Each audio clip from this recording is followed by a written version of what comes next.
Radhe Krishna friends, कैसे हैं आप? आशा करती हूँ स्वस्थ होंगे, मस्त होंगे। भोलेनाथ की कृपा आप हम सब पर बरसती रहे। सावन का सोमवार, सावन का शुक्रवार, सावन का मंगलवार। वैसे तो सावन का पूरा महीना ही विशेष होता है, लेकिन सावन का जो शुक्रवार होता है, भोलेनाथ की कृपा यदि किसी पर हो जाए, जिस पर हो जाए, उसके बारे न्यारे हो जाते हैं। देवों की देव महादेव को प्रसन्न करना बहुत ही आसान है। देखिए, भोलेनाथ को पेड़ पौधे भांग धतूरा चढ़ाने से भोलेनाथ वो इतने प्रसन्न हो जाते हैं, ना सोचे समझे आशीर्वाद दे देते हैं। तो शुक्रवार को यदि भोलेनाथ पर आपने एक चीज मात्र चढ़ाने से आपके जीवन के सभी संकटों का होगा अंत। देखिए, देवों के देव महादेव को यदि आपने शुक्रवार को बर्फ में गुलाब जल मिलाकर चढ़ा दिया, तो आप देखेंगे कि आपके जीवन में जो अशांति थी ना, वो शांति में परिवर्तन होने लगेगी। आप भोलेनाथ पर बर्फ के टुकड़े अगर आपने छोटे छोटे टुकड़ों में गुलाब जल मिलाकर चढ़ा दिया, तो देखेंगे कि जो आपके जीवन में उथल पुथल बहुत ज़्यादा समस्याएं थी ना, वो समस्याएं जीवन भर के लिए समाप्त होने लगेंगी। शुक्रवार को भोलेनाथ के ऊपर आप दही यदि चढ़ा दिया, तो आप देखेंगे हर जगह आपका मान सम्मान बढ़ने लगेगा।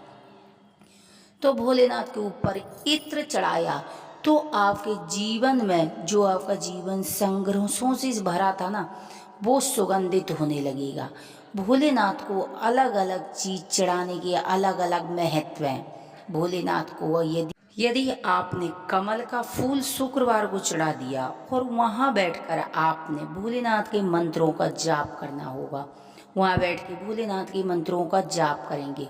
उसके बाद वह पुष्प आप अपने घर में भी चढ़ा सकती है, मंदिर में चढ़ाएंगे तो बहुत अच्छा रहेगा। उसके बाद जो कमल का पुष्प आपने चढ़ाया है ना, उसे आप अपने घर लेके आएंगे। भोलेनाथ से प्रसाद होगा वो, और आप लाल कपड़े में बांध कर यदि आपने तिजोरी में रख दिया ना, आप देखेंगे कि दिन दूनी रात चौगनी इनकम करते जाएंगे। भोलेनाथ मात्र एक गुलाब कमल के पुष्प से इतने प्रसन्न होते हैं कि वो शीघ्र ही वरदान दे देते हैं। तो आप छोटी छोटी सी चीजें भोलेनाथ पर चढ़ाने से अपने जीवन के बड़े बड़े संकटों से मुक्ति पा सकते हैं। भोलेनाथ की कृपा जिस पर हो जाए, उसके बारे न्यारे हो जाते हैं। यदि आप भोलेनाथ के ऊपर शुक्रवार को आपने यदि अक्षत चढ़ा दिए, तो आप देखेंगे कि धन के भंडारे आपके घर में भरने लगेंगे। 108 अक्षत चढ़ा दिए, तब भी भोलेनाथ की विशेष कृपा के पात्र आप बन सकते हैं।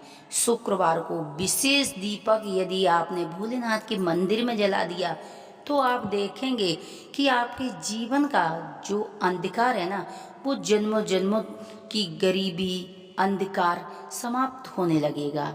देखिए, शुक्रवार के दिन यदि आपने भोलेनाथ के मंदिर में एक दीपक में 2 बत्ती शिव शक्ति के नाम से 2 बत्ती डालेंगे, शुद्ध गाय का घी डालेंगे। यदि नहीं है तो आप कोई सावी तिल का तेल भी डाल सकते हैं। 2 इलायची डालेंगे, एक लौंग का जोड़ा डालेंगे फूल वाला, उसमें आप थोड़ा सा शहद डालेंगे या मिश्री डालेंगे, थोड़े से उसमें चावल अवश्य डालेंगे।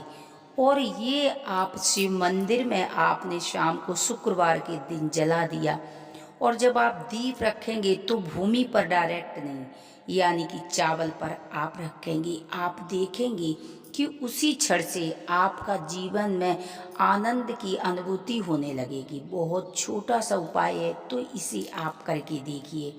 यदि आप ये उपाय, बहुत छोटे छोटे उपाय सावन के महीने में करेंगे, तो भोलेनाथ की कृपा के आप पात्र बन सकते हैं।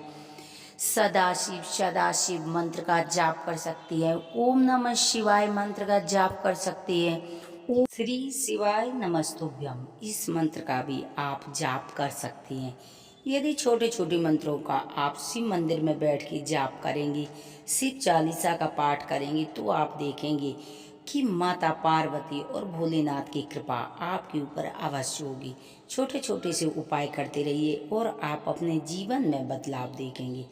यदि हमारी जानकारी आपको पसंद आती है तो प्लीज़ चैनल को सब्सक्राइब करेंगे, वीडियो को लाइक करें। हर हर महादेव की जय, भोलेनाथ की जय।